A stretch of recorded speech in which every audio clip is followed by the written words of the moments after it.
Audience, welcome back. Now it's time to hop on our next fireside chat on the topic augmented reality and new customer experiences, for which I would like to welcome Jayant Chauhan, Chief Technology Officer and Product Officer, Mama Earth, Sanjay Netrabile, Chief Technology Officer, Pepperfry, and Rashi Aditi Ghosh, Assistant Editor, Elets Technomedia. A very warm welcome to you all. Thank you for joining with us today. Now, I would like to hand over the session to Rashi Aditi Ghosh, Assistant Editor, Elets Technomedia, as she will be moderating the session. Over to you, ma'am. Thank you, Pratishtha, for the warm welcome and welcome, esteemed panelists, for this fireside chat. I believe we will bring a lot of insight on table, and this is going to be a very interesting session for our viewers who have joined us from the morning today, and will be with us till the end of the day. All right. So, hello everyone. I am Rashi, and I'm the assistant editor of Elets Technomedia. Today, we have been joined by Mr. Jayant from Mama Earth and Mr. Sanjay from Pepperfry. Welcome both of you to the fireside chat discussion. Thank you. Thank you, Rashid. Thank you so much. So, the topic of the discussion today is augmented reality and new customer experiences. So, as we all know, the role of technology is not new, but with the outbreak of COVID, it has completely changed industries across the world, the way we operate and run our businesses, and the way we connect with our customers. And one technology which is truly shaking up the landscape is augmented reality, or AR, as we very fondly call it as, which, just now it changes the image of the user of real world and enhances its sounds, touch, and even smell. Indeed, AR is blurring the lines of reality. So today we are going to talk about AR, and we are going to, hear it from the leaders who are running the technology innovations in their respective organization. So, to begin the discussion, the first question for today's fireside chat is what changes in terms of customer behavior are you experiencing today, and how is technology helping you redefine your solutions and amid the new normal? Mr. Jayant, would you like to answer this and bring your knowledge here on the Yeah, sure. Thank you for having me on board, right? I'm Jayant and I head the data product and engineering initiatives at NASA. I think the consumer behavior being, if I wear the product hat, right? I mean, we used to first chart out the life cycle of a consumer from a perspective of, life, which is at home, then there's work, and then there's play. And whatever happens at play, work, and life, typically maps out. But with COVID, and the whole focus, we suddenly been able to double click, and the consumer is able to double click into multiple realms inside, right? It's health, it's education, travel. Suddenly, even though it was cut out, became an important aspect of how do we do it. Do we travel? Do we do virtual? All that, right? Consumption really went up. Shopping really had mixed bag. Depends on what country you were in. And overall, I think wellness became an important aspect. People realize how important, because lack of physical activity, which was ingrained, right? So overall, the home became the multiverse for all of us, right? Majority of us, people who are in operations didn't, but of course, everybody felt that, and that's where the whole the consumer behavior is changing, right? The sudden, sporadic, radical, digital adoption by all the consumers at different levels led to that change, right? And I think we haven't reached the normal levels yet. We still have to see another year, so we'll know what has become a normal and what will be forgotten. Work from home is a very good example. People really loved it. Remote work was a talk of the town, right? Then everybody's itching to get back to, at least a hybrid model of physical office, right? The space has seen consumers change how they transact, how they communicate with brands, what kind of support they require, the patient's level, right? I mean, of how quickly they need something. Zepto's example, who thought 10 minutes would be so big?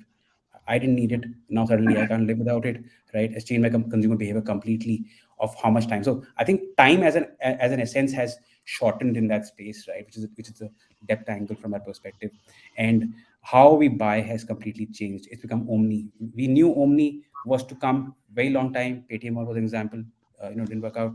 But what we really had was, now omni has become an important aspect for brands. You don't know where the consumer is going to talk to you, get aware about your product, and where they buy from, and where will they get support from, right? And where they give the feedback. So social commerce example has picked up really well. So I think those are the important aspects where the consumer behavior has changed, how they interact, how they get service, what they expect, how much time, and how quickly they get a decision, right? So I think all that's been important, and technology has played a pivotal role in enabling at all the different stages of life cycle. And we weren't all technologies have really matured to that extent to leapfrog any brand who doesn't have a tech team also can enable that. So I think platforms have come in place to fill in those various realms in the and basically becoming pandemic proof with that sense, right? So yeah, I think last point about that, I think values. I think the consumer now suddenly there's this set of customers who are looking sustainability and values as an important aspect, and that's when behavioral change has happened, and it'll grow, and hopefully it grows. I think it's very important for the future generations to have that.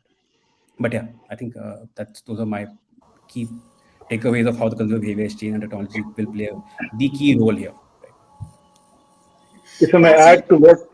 add to what James has already, I think, conveyed in a very good sense, is that in the last since the pandemic started, we've seen a shift at Pepperfry with the way the consumers interact or even look at their homes from their perspective.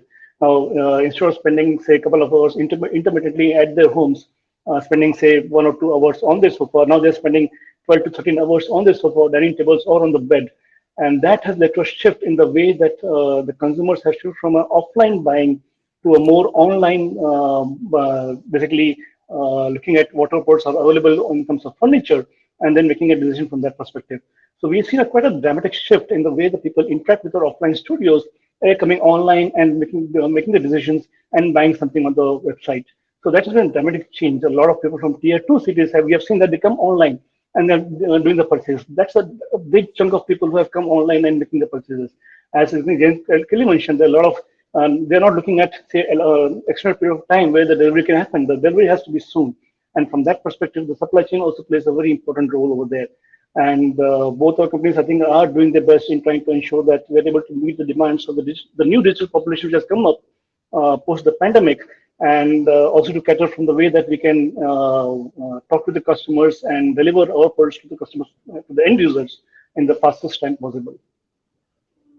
Yeah, absolutely true. I think Mr. Jayant and Sanjay added one thing, that the way we communicate with our customers has changed significantly, and the best part is nobody is feeling left alone here, because they know that somehow, somewhere they're connected to technology, to the brands they use, and I think even better, because you don't have to visit their offices, you don't have to write long, chitties and all, and you don't have to talk to them on phone. It's just your application, maybe that will help you, escalate your complaint or anything that you liked it.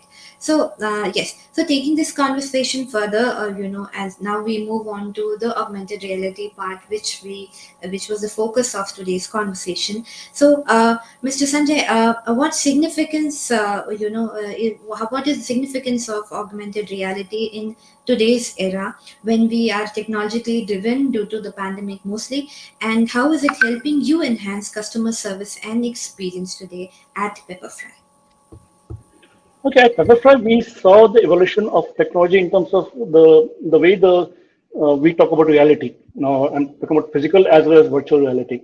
We started a journey in the space of AR around 2018 or so, when we realized that we need to have another way of interface that customer can communicate with, and basically combine both physical and digital environment together to create an environment for them to make a decision.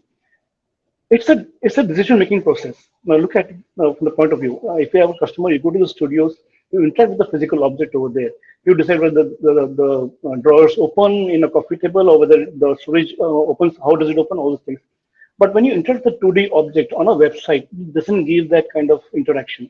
Now the idea was that can we mix both of them together and give them the kind of experience sitting in the consumer's home, and ensure that they can interact better and able to complete the decision making process. In that way, we started around 2018, where we had the 2D objects being laid over the mobile app which we have, and then on the mobile app, the camera opens up and you can drag and drop the 2D object, and then you can. But it's just still a very rudimentary way of interaction. Around 2019, we developed our own 3D objects for most of the furniture which we had, and that gave a perspective as to how the customers can interact with the objects themselves in the environment of the camera. And that was a very good mix of the physical and the digital coming together. The idea was that the consumers already have certain pieces of furniture in their home. Now, and they want to buy certain things which can mix and match with the rest of the stuff they have. When you drag and drop a 3D object from their end into the space where they want the furniture to be placed, and they see how it interacts with other parts of the furniture they already have, that's when the environment comes alive for them. And that helps in the decision making process. And that has actually helped us a lot because we see a lot of interaction. A conversion is more higher when people interact with our 3D objects and with the AR environment. So there are three parts to it, any website we have. One is a 2D object as to how the furniture looks like, how big it is. We have a small human figure standing next to the furniture object. But we also have a 3D object. So the consumer can still rotate the object and then look at how it, but still it's not a visual environment. Then you have a mobile camera app where it opens up and you drag and drop the 3D object, and that's where it really flies. And we see a very high level of conversion regarding the number of people who open the AR environment and the decision they make. The decision making is faster. The conversion rate is much higher than other parts of the website that we have. Yeah. Absolutely. It is actually very fascinating also to hear, how we are with technology. There's no difference between physical and virtual any longer. We're seeing it exactly the way it should look, in physical presence. So, Mr. Jain, would you like to add something here? Or Yeah, yeah. Over here, again, there are three realms a user processes information data to take a decision, like Sanjay said, right? It's finally helping in decisioning, right? And to get to a par where you're as good as physical, and then second step is get better than physical world. You actually can be better. AR can enable better experience than being in physical world, right? The human mind processes in three different steps, right? You've got the visceral. I mean, this is Don Norman's design thinking, right? Where you can actually have when you just look at it and you just subconscious tells you, I like this is great, I mean, I should buy this, right? The second level is the whole behavioral, where you expect the behavior. If you push a table, it'll shift, right? And you'll feel the weight of it, right? If you push the table, you'll get a sense of it. How heavy is it? Is it heavy wood? Is it mango wood? Is it teak, right? And third is the whole reflective, where after you've experienced it, you go back home and you say, you know what, yeah, I think the table was hard, and I can keep my drawing stuff, and I can do some artwork, all that, right? That's all those three things which decide to. And now imagine doing all of this for the consumer on a website or 2D. You can't do it. And the problem is, most of our time you're trying to solve that problem of how do you have the human computer interface, and not the consumer's problem. You don't know whether I need a taller table, do I need hydraulics in it? That's what you should focus on, right? And this is where AR is where it just excels, right? I mean, if you see it like that, it helps you enable that experience so easily, and you're solving the right problem for the consumer now if you have AR in place. Second is you can actually augment and show more information which can't be shown in the real world, right? Which is like Star Wars, right? I mean, you had holograms coming up, right? So that's AR. The problem with AR is, of course, the medium, right? Right now, the medium is display, right? But AR is also real world and augmenting it there with holograms or anything else, right? Annotating it, and that's what I think a lot has changed with AR media becoming so easily accessible at a consumer level, right? So yeah, I think decisioning, and then second, the whole reflective part really helps you go back, because in this online space we forget what we looked at, what furniture. Example, if I'm buying a serum for my face, I will forget what I saw the last page. I'll just forget about it, right? But when I immerse in it and I experience it and touch it, right, or I play around with it, I'll remember it, right? And I'll remember the brand also.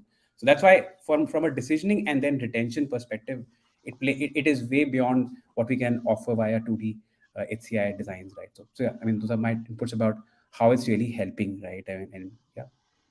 I think the idea is to provide a superlative experience to consumers. Now, the idea goes just going beyond showing a digital environment, but making an emotional connect with the users. That's more important because, as Jen said, I like that. It's a statement which comes to your mind when you buy something, or furniture from Pepperfry. That's what we want to make people understand and believe and convert from there on. So, having an emotional connect with the users with a mix of physical and digital I think, makes a lot of sense for all of us. Absolutely. So, yeah, decision making is something which is common, which you said. I was reading somewhere that, even the US Army is using situational awareness, and they're using AR, which is helping their, defense forces in making faster decision making. So, I don't know where has it reached its touching everyone across the globe, and everybody is using this technology. Hopefully it works for everyone's well-being. So moving ahead, in the context of AR, so we all were talking about experiences, and we all know that AR is a powerful tool, and it is boosting sales, it is helping and refining customer awareness and experiences. Would you like to share the best or use cases, or maybe the best experiences from your end regarding this? How AR is helping you refine your experiences. Mr. I, Sanjay, would you I, like? Yeah. I'm sorry, please go ahead, Sanjay. Yeah, thanks, Grant.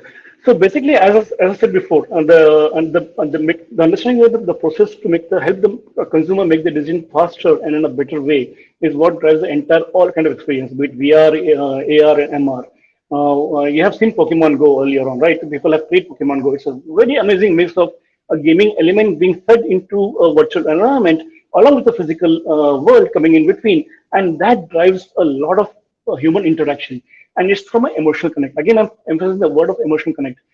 A digital environment tends to be very isolated. It tends to be very dislocated from the physical sense from that perspective, because you visually see from the eyes, and when you something going to move around and interact with, then the decision making process happens faster. And we have seen that quite a lot in Pepperfry. That means when people interact with their furniture, be it a 3D object placed in a camera environment inside the AR environment, it helps them make that process faster. And as I said before, the conversion rate is far, far higher than just looking at a 2D object and making from that perspective.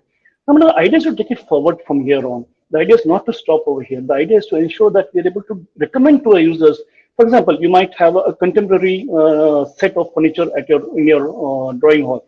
Now, when you do that, I need to ensure that my AI environment is able to recommend to you a set of furnitures which actually matches what you already have.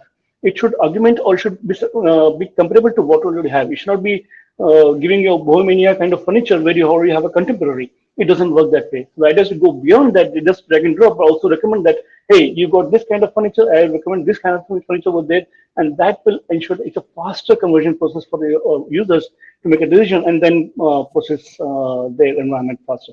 Now, as we are going through this route, we see also a lot of challenges. And challenges don't come at the 50,000 level feet, but it's more at a very minute level. For example, if you just put a drag and drop a 3D object, it works fine. But then, how do you tell the users that there's 4 feet of space and a sofa at 6 feet? It will not fit over there. So the holy grail for us actually is trying to measure the space over there and letting and telling the user that, hey, we got a different set of sofas which might fulfill your need. The one which is selected might not be the best use case for what you're looking for. So that's the direction which we are looking for in terms of AR, but the measurement is still approximate. No one has been accurately able to accurately make the measurement. It still requires a laser pointer being physically present in measuring the space, but we're trying to find a way to do it from an AR environment and having the best fit over there. Yeah, I think Rashi, we are fairly new at Mama Earth, at Hunasa, right? Fairly new with AR. But I think what really worked for us, the use cases, right, where we've got one brand, Dermaco, right, where we help recommend people for concerns, right, and that's basically what a dermatologist does for them, right.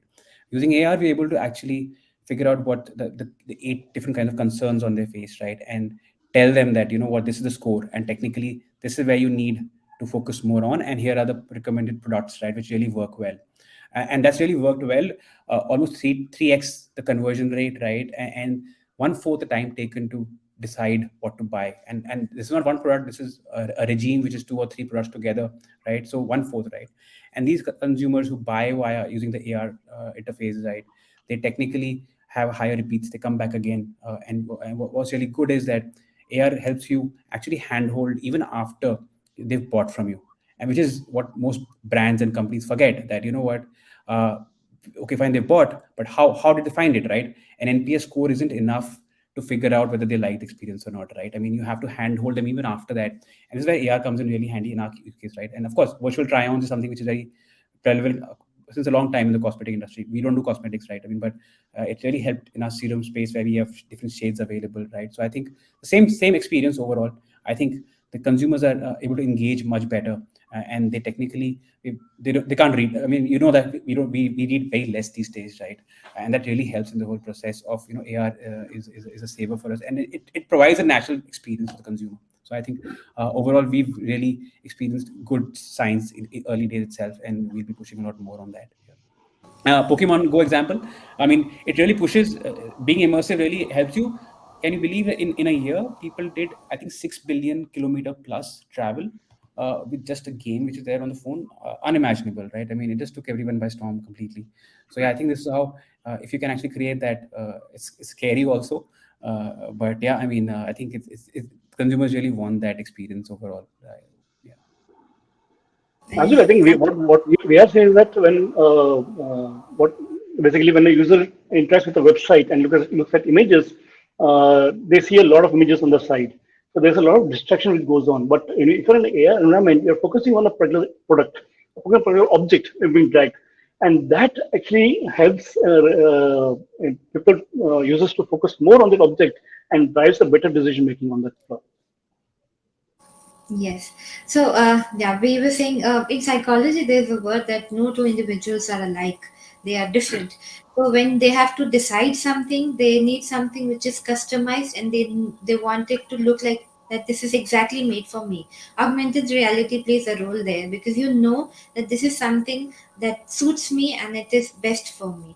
In 2015, when Walt Disney started AR, where you have the sketchbook, where you can see images and you can color. So it shows that a small kid, a kid can also use AR because he or she likes it, because it's suiting his or her interest area. So it has a lot of scope for sure.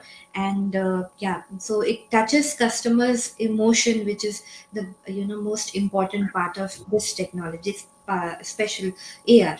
So now, moving ahead, both of you are playing in the e-commerce domain, and both of your products are available, doing showing a very good growth story. So my next question would be, in how is e-commerce redefining itself with emerging technologies, because the space is very dynamic and it's growing with every passing day.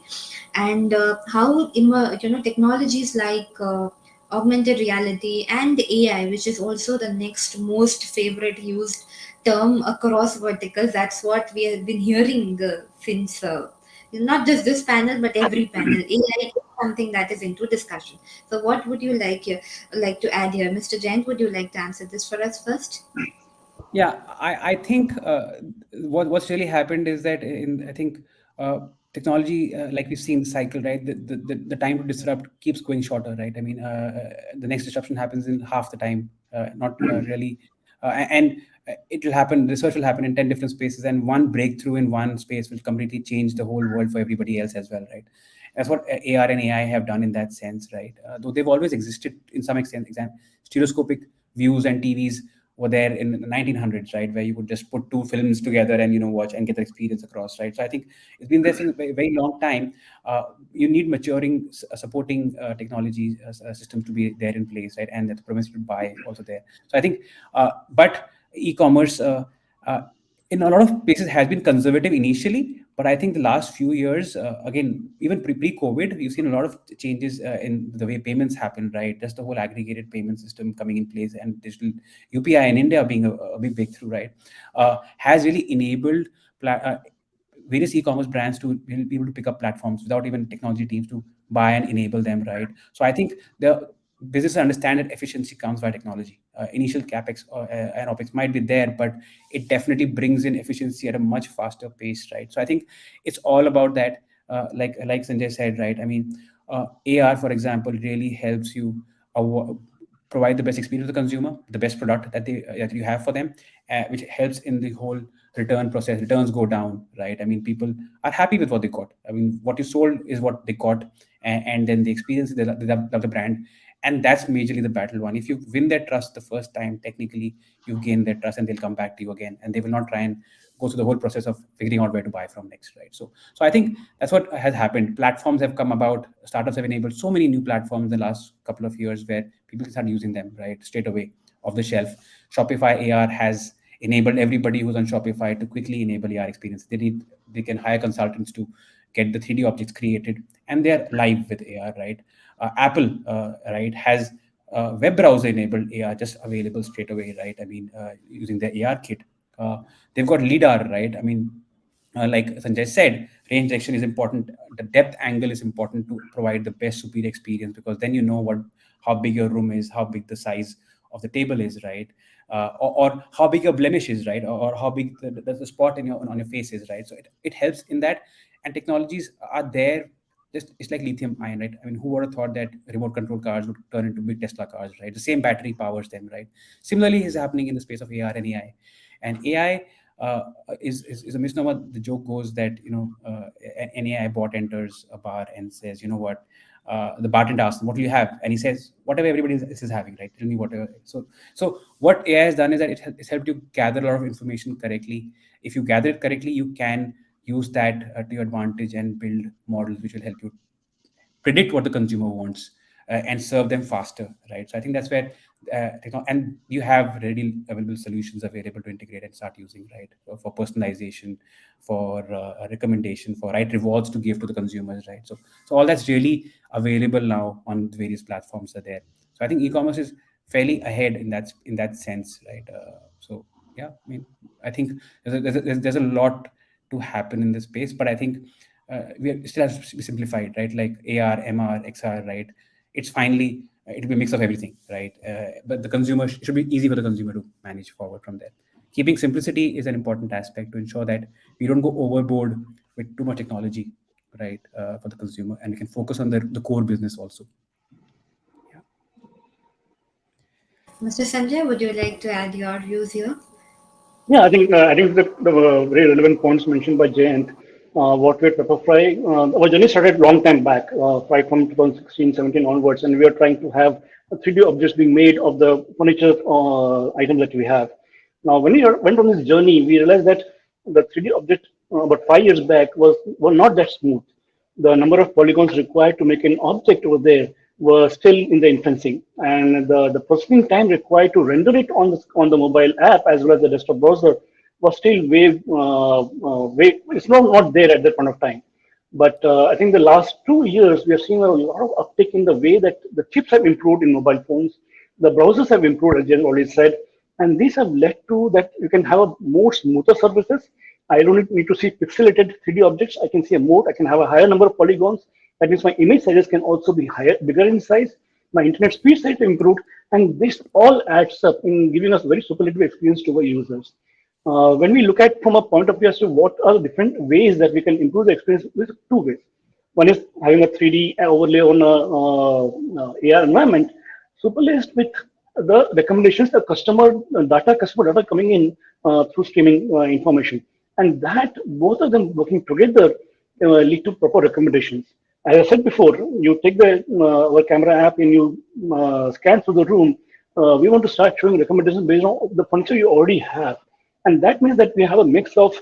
I don't go the AI way.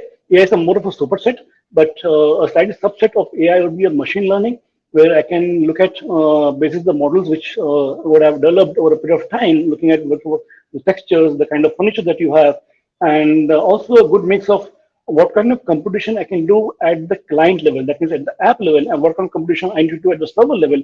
Mixing both of them together and enabling ensuring recommendations to our users will drive a long way forward from there on. The second point is what we did a trial about a year back is for our carpenters. Now we are on all areas. We're omni as Jen already is. So we are online. We started online. Then we also have around 120 studios pan India, which are offline studios for us. And then we already have one of the biggest logistic companies who do big item delivery. So Pepperfresh is also that. And then last we also do assembly services for our users. So when a bed is delivered in a knockdown condition to the customer's house, the carpenters goes the next day or the same day and then assembles the furniture. Now for the assembly, the carpenter needs to know as to how the pieces fit together. Now the diagram is there, but the diagram is how much the carpenter can easily understandable if we are able to make a kind of environment and look at those pieces, map them out into an environment where you can drag and drop. Okay, this is what I have to see and how I have to fit in. So that's a trial which we did last year, and it was successful. We did in Bangalore and Mumbai, and it was very successful for us. So we need to kind of ensure that more furniture products can be put in that fashion and enable our carpenters to do their jobs properly. But still is a kind of not a convenient for carpenters because they have to hold the mobile phone and do it. So now we're looking at smart glasses as to how the smart glasses can be another way of interface for carpenters to mix in the AR environment where you can have the assembly as well as the real life objects over there and make them so they don't need to stop and go for that example. They have smart glasses and they can continue their work as they go along. Yeah, so actually, that is something every Indian household will relate to. DIY doesn't work all the time. I know I had to do it for my daughter for a lot of things, and I don't know. It just takes a lot of time, and you lose interest at the end of the day. So yes, moving on to the last question of today's discussion. We spoke about AR, AI, technology overall, but we all know that we are in uncertain times where we don't know what is happening tomorrow. So an innovation which is not relevant in the future, we would think twice before investing into it.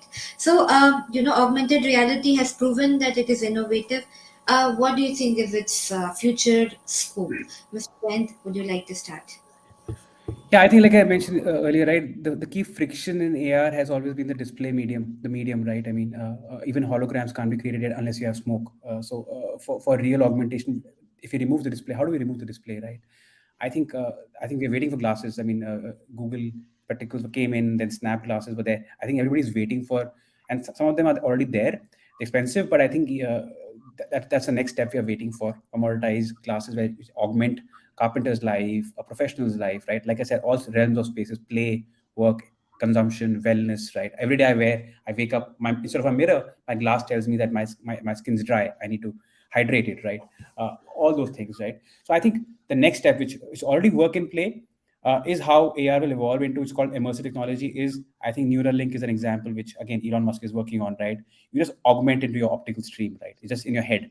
It's scary, but someday maybe we will have to do that. I mean, if we have to stay relevant, but that's where AR might go to. Where the second, of course, is peripheral, where all your displays are augmented, right? You've got your office environment in your house, right, with your displays available, with your glasses. So I think various display systems and bionics will help us get there to be able to experience all that really easily. And I think just like what AR really provides in a sense is that it provides a depth, right? I mean, depth also in a space or time space. In a time space, as in AR, I can stand here and I can go back 100 years and stand here and see what this place looks like. That's what AR can. So just like Google's indexing, this again, I don't know who's doing that, but I think somebody in the future, we might just index our environment around, right? We can go back 5 minutes, 10 minutes, 100 minutes, right? So I think time play will be an important aspect which AR can easily enable for us. Some use cases, right? Yeah, I think, but there's a lot to go. We're already buying virtual products. NFTs is an example, right? Where AR. So why is that relevant? Because it means you can augment your virtual, not virtual, but even your real life. So AR, you can have skins. If you have a phone, you can have a bumper which just changes automatically, right? You've seen cricket. In cricket, we see those digital banners which come up on TV. They're not there, but they're augmented, right? So I think everything will get augmented. My T-shirt might have my company's logo when I'm in office, my son's photo when I'm there. So I think there's a lot which will happen. It'll depend on the enabling technologies of battery and bandwidth. 5G is coming in play. I think that's why 5G might be relevant.